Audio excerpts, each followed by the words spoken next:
చూడండి తీరొక్క పూల బతుకమ్మ ఉంది. బియ్యం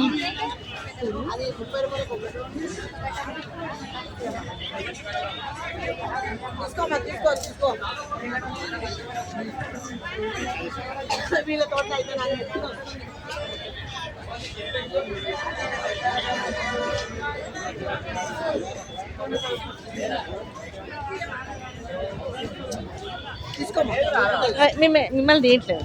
తీసుకో దానికి ఇక నేను ఎట్లున్నా చూడు ఏమన్నా ఉన్నా మన తెలంగాణ వాళ్ళలాగా ఏం పూలు అండి ఇవి? ఇవి గునుగు పూలు. గునుగు పూలు. గునుగు పూలు లేవు మార్కెట్ లో కూడా లేదు, చేనులో కూడా లేవు. భూములు అమ్మేది కదా మొత్తం సాఫ్ అయిపోయింది. లేదు ఏనో ఒక తాను ఉంటే పోయి దేవులాడుకొని పోసుకొని వచ్చారు. చాలా కష్టపడి తెచ్చారు. చాలా కష్టపడ్డారు. అవేండి అది ఇది గునుగు పువ్వు, ఇది బియ్యం పువ్వు, ఇదేమో అది పట్టుకుచ్చుల పువ్వు. పట్టుకుచ్చుల పువ్వు. ఎక్కడి నుంచి వచ్చారండి మీరు? ఇది మొయినాబాద్ సైడ్ నుంచి. అక్కడి నుంచి తీసుకొచ్చారు మా కోసం అని, మా సిటీ వాళ్ళ కోసం తీసుకొచ్చారు. అందరి కోసం తీసుకొచ్చాం. గౌరమ్మ కాదమ్మా ఈ రోజు, రేపైతే గౌరమ్మ చేస్తాం కదా. థ్యాంక్స్ అండి.